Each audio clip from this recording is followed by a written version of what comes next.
한자이야기 낱말이야기 452번째 시간입니다. 지난 시간에는 제가 규정에 대해서 조금 글자가 다른 낱말이 좀 헷갈리기 쉬운 낱말을 설명을 드렸는데 제대로 설명이 되는지 모르겠습니다만 이번 시간에는 또 하나 헷갈리기 쉬운 글자가 있습니다. 이 결제라는 말이에요. 결제, 자이와 결제, 저이가 붙은 이 글자가 사실 한자를 제대로 알면 헷갈릴 일이 전혀 없는데 한자를 전혀 모르게 되면 언제 이걸 써야 되는지 좀 헷갈릴 경우가 많이 있습니다. 그래서 제가 한번 이 글자도 이제 앞으로 헷갈리지 마시라고 제가 한번 설명을 드리겠습니다. 사실 보면 뭐 신문 써놓은 거 보면 신문 기자들도 틀릴 때가 있어요. 네, 그 정도로 쉬운 낱말이 아니다 이렇게 되겠죠. 자, 예를 들어서 회사에서 부장의 결제를 받는다. 서류를 만들어서 결제를 받는다 할 때 부장이 결제를 받는다. 또는 아래 부장이 결제를 받는다. 또는 돈을 이렇게 대금을 정산을 할 때 납품 대금을 결제한다. 납품 대금을 결제한다 할 때 어느 것이 맞을까요? 이것이 성격이 좀 다른 것이거든요. 그래서 하나는 틀리고 하나는 맞고 그래요. 여기에서는 부장의 결제는 이렇게 써야 되고 대금의 결제는 이렇게 써야 맞습니다. 부장 결제를 이렇게 쓰면 틀리죠. 납품 대금의 결제는 이렇게 쓰면 틀립니다. 왜 이렇게 쓰느냐 하는 것은 한자를 알면 물론 당연히 구분되겠죠. 그 글자를 제가 설명을 드리겠습니다. 자, 우선에 결제, 자이 이렇게 되겠습니다. 결단할 결이에요. 또는 제는 옷 마를 제, 마르다는 것은 이렇게 그대로 이렇게 재단을 한다. 막 그런 뜻이 되겠죠. 가이즈를 한다. 이렇게 되겠습니다. 자, 결단을 한다는 것은 삼수, 물과 관련이 있습니다. 물과 관련이 결단이 관련이 있는가?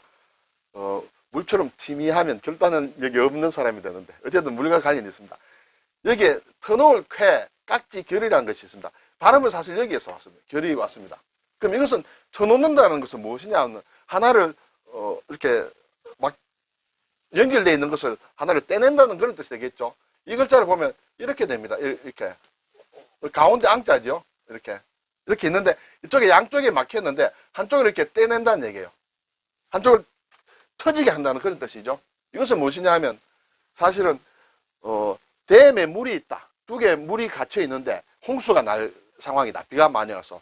그러면 그대로 있으면 이렇게 물이 이렇게 뚝을 넘어서 이렇게 홍수가 진다. 그랬을 때 물길을 만들어주면 되겠죠. 그래서 그 두 개 한쪽을 쳐줍니다.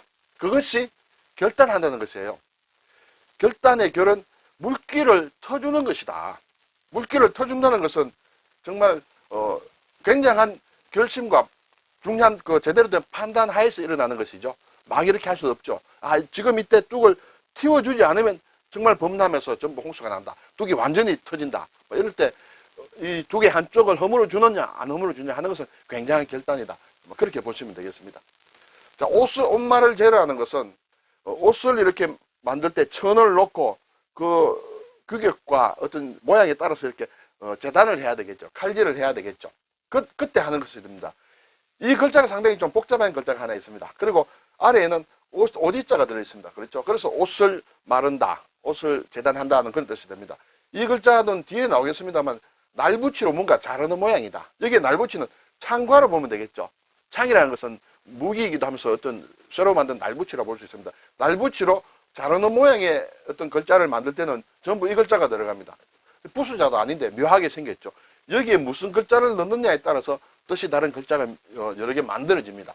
자, 그래서 여기는 날붙이로 옷을 만들기 위해서 자르는 것이다. 자, 그러면 여기에서 결제한다는 것은 여기서 결이라는 것은 뭐 정한다는 뜻이겠죠. 자, 뭔가 결심을 한다. 오케이냐, 노냐를 결심을 할 때 옷을 제대로 이렇게 잘랐느냐, 형태에 맞춰서 제대로 잘랐느냐, 자르지 않았느냐 하는 것을 판단하는 것이에요.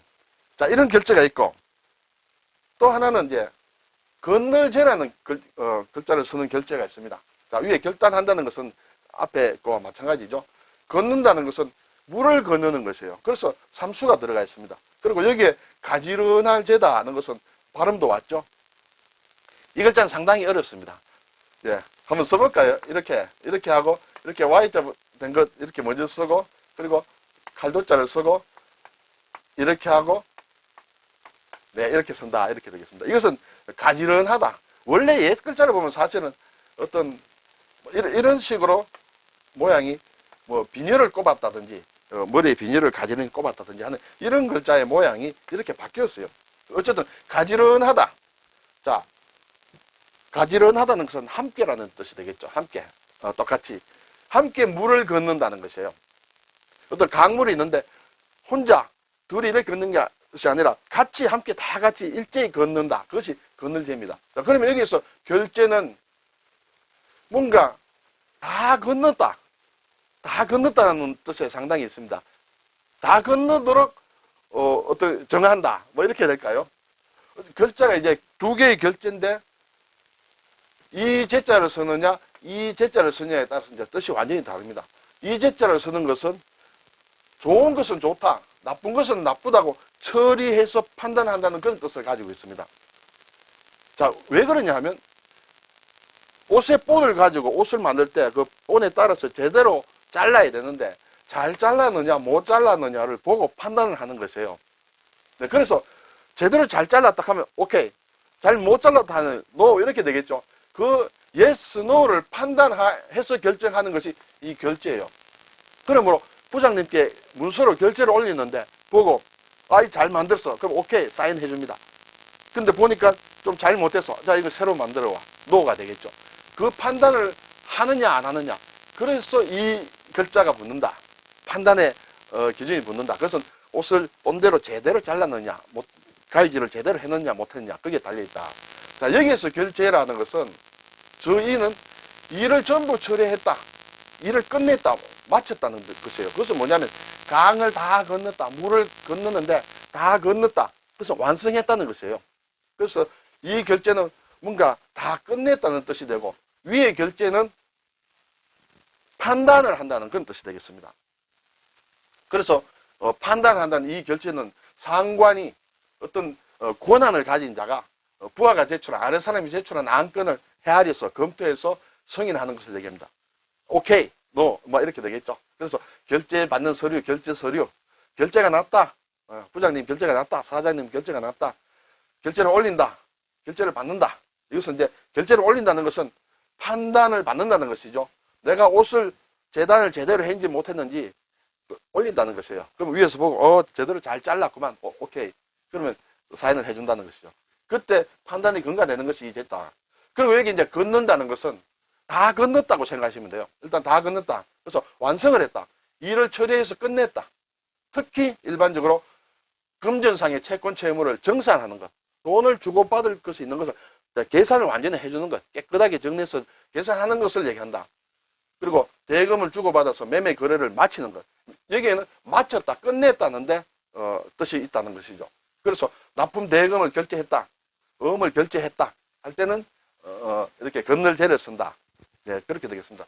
한글로는 다르지만은 발음도 뭐 서로 어떻게 보면 비슷하게 들릴 수도 있고 그렇습니다. 그렇지만 한자로는 확연히 구분이 되는 낱말이다 이렇게 되겠습니다. 자, 옷 마를 제를 다시 한번 살펴보겠습니다. 옷을 마르다, 천을 자르다는 뜻이에요. 재단을 한다, 재단사, 그렇죠? 재봉을 한다, 재봉틀, 재봉사, 예, 재봉을 한다. 자르고 꿰맨다는 뜻이에요. 그렇죠? 이것을 자르고 또 자른다는 뜻이에요. 그리고 양재, 양재학원, 양복을 만드는 것을 양재라고 하죠. 양복, 예, 서양에서 거는 옷, 양복을 자르는 그런 것을 양재라고 한다. 그 가르치는 것을 양재학원, 그렇겠죠? 그리고 판단하여 처리한다. 제대로 잘랐느냐 안 잘랐느냐. 그래서 재판한다. 제대로 잘랐느냐 못했느냐 아니면 옳은 것이냐 바른 것이냐를 판단하는 것이 재판, 재판관, 재판소 그렇게 되겠죠. 결제할 때도 마찬가지입니다. 이렇게 제대로 됐는지 안 됐는지를 결정해서 승인 여부를 판단하는 것이 이 제자를 쓴다 이렇게 되겠습니다. 이 제자와 비슷한 것이 좀 있습니다. 아까 앞에서 이 글자 자체가 쇠붙이로 뭘 자른다는 그런 뜻이에요. 여기에 무엇이 들어가느냐에 따라서 몇 가지 글자가 만들어집니다. 여기에서는 이제 옷마를 재는 옷이 들어갔습니다. 옷을 자른다. 여기에 나무를 넣습니다. 나무를 심는다는 것입니다. 나무를 심을 때 묘목을 적당하게 잘라야 되겠죠. 그래서 식재를 한다. 나무를 심는다. 그리고 재배를 한다. 나무를 심는다. 심을 재가 됩니다. 입구다. 이것은 입을 자른다기보다 말을 자른다. 말을 자른다. 입에서 나오는 말을 제대로 자른다. 그래서 어조사입니다. 우리가 뭐 오호 애제라 할 때 제, 쾌제를 부르다 할 때 제 이렇게 씁니다. 이게 차가 들어갑니다. 차, 수레, 수레에다가 짐을 싣는다는 뜻이에요. 짐을 실을 때 수레의 크기에 맞춰서 잘라서 싣는다. 그래서 실을 잽니다. 어떤 무엇을 기재한다, 노트에 기재한다, 수첩에 기재한다 할 때 적는 것을 얘기할 때도 씁니다. 그리고 연재를 한다, 연재 소설이다, 이럴 때 쓰는 제자므로 여기에서는 이 윗부분, 이 부분의 글자가 좀 복잡한 것 같습니다만 좀 중요한 글자다 이렇게 되겠죠. 그리고 이제 건널제도 보면 막 크게 뜻을 보면 전부 처리했다, 마치다 이렇게 되겠습니다. 전부 건넜다, 다 건넜다 이렇게 생각하시면 되겠죠. 그러면 이제 결제라는 말은 전부 다 끝낸다는 뜻이 되겠습니다. 이러한 뜻으로 써 있는 것은 전혀 끝나지 않았다, 미제입니다. 미제, 아직 끝나지 않았다, 아직 못 마쳤다, 형사 범인을 못 잡았다, 영구 미제 사건이다. 그것은 끝나지 않았다는 뜻이에요. 그리고 반제를 한다, 되돌려 준다는 것이에요. 자, 돈을 빌렸는데 그것을 되갚는 것을 완전히 다 갚아서 처리하는 것을 반제했다 이렇게 씁니다. 그리고 이제 도와준다, 구제한다는 뜻도 있습니다. 물을 건너줬다, 물에 빠진 사람을 같이 건졌다 이렇게 볼 수 있습니다. 그때도 이 제자를 씁니다. 제세한다, 이것은 세상을 구제한다 그런 뜻이에요. 네. 그리고 구제한다, 구할 구자, 이것도 도와준다 이렇게 되겠습니다. 우리가 보면 경제란 말을 많이 씁니다만 경제라는 말은 경세재민, 예, 세상을 바르게 다스리고 또는 백성들을 이렇게 구제한다. 그것이 줄여서 이제 우리가 경제하는 그런 말을 쓰죠. 여기에서도 이 제자가 들어온다 이렇게 되겠습니다. 자, 이 제자가 지금 건널제인데 삼수를 떼게 되면 이 가지런할 제가 되죠. 가지런하다. 일제히 뭐 한다. 요즘은 그런 거 없습니다. 저희 어릴 때만 해도 일제고사라는 게 있었죠. 학교에서 일제히 시험 치는 날, 일제고사, 일제 함께라는 뜻이에요. 일제히 뭐 한다 할 때 이렇습니다. 그리고 재창, 일제히 노래한다. 애국가 재창할 때 같이 일제히 한 톤으로 노래하는 걸 재창이라고 합니다. 그리고 여기에다 벤다라는 것을 쓰게 되면 이제 칼을 뜻하면 벤다는 뜻이에요. 이것은 약을 우리가 약 한 제, 두 제 할 때 쓰는 그 제자가 됩니다. 네, 여기에는 좀 제가 자료가 정리가 제대로 안 됐네요. 예, 그런 글자들을 만든다. 예. 그리고 이 건널제는 경제, 구제, 제도한다. 무엇을 중생들을 제도한다고 할 때도 이 제자를 쓰고 있습니다. 네, 오늘 결제와 결제 이 두 한자 우리가 좀 헷갈리는 경우가 많다. 대금을 결제하느냐, 부장님의 결제를 받느냐, 뭐 이런 부분에 있어서 많이 헷갈릴 경우가 있는데 이 제자의 쓰임과 속뜻을 잘 아는 것이 중요하다. 이렇게 말씀드리겠습니다. 수고하셨습니다.